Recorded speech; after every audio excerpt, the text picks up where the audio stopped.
Tonight, an unprecedented step in Nebraska. 5 counties are uniting to demand property tax relief. Our Brenna Kiefner joins us live in the newsroom. Brenna, besides this demand, they also have a warning for lawmakers? That's right, Brian and Aaron. Douglas, Lancaster, Sarpy, Hall, and Buffalo counties approved identical resolutions today laying out their legislative priorities. They want property tax relief, but warn that it can't come at the expense of essential services. Together, they represent 62% of the state's population, and while they acknowledge the difference between urban and rural needs, they say they need to speak with one voice. A united front.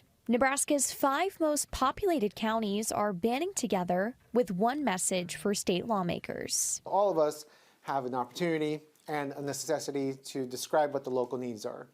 Douglas County Commissioner Roger Garcia says the Big 5 represent more than 1.2 million Nebraskans. On Tuesday, all 5 county boards approved identical resolutions. Motion passes 7-0. Priority number 1, property tax relief.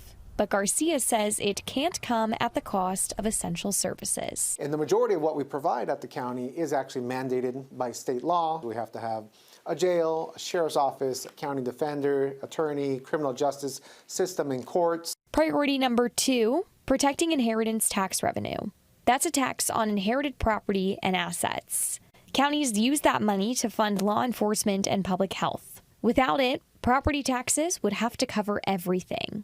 And priority 3, stopping the state from shifting more costs onto counties. County taxpayers already bear tens of millions in state expenses, the resolution says. So why does this matter to you? Well, Garcia says unlike cities, counties can't collect sales tax. We rely very heavily on property taxes just because that's how it's structured in Nebraska. That means if counties lose other revenue sources, your property tax bill goes up. We want to make sure we're able to provide those services while at the same time thinking strategically with the governor and legislature to provide some sort of property tax relief moving forward. The Big 5 will now lobby together as the legislative session moves forward. They're waiting to see what bills emerge, but by joining forces, they hope their voice will be harder to ignore.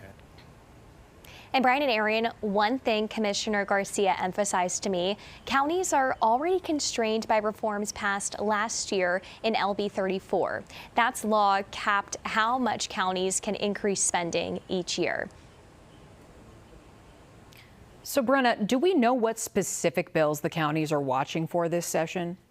Not yet. We're only a few days into the session, so bills are still being introduced, but Garcia told me the county boards will take positions on specific legislation as it comes forward. Live in the newsroom, Brenna Kiefner, First Alert 6. Brenna.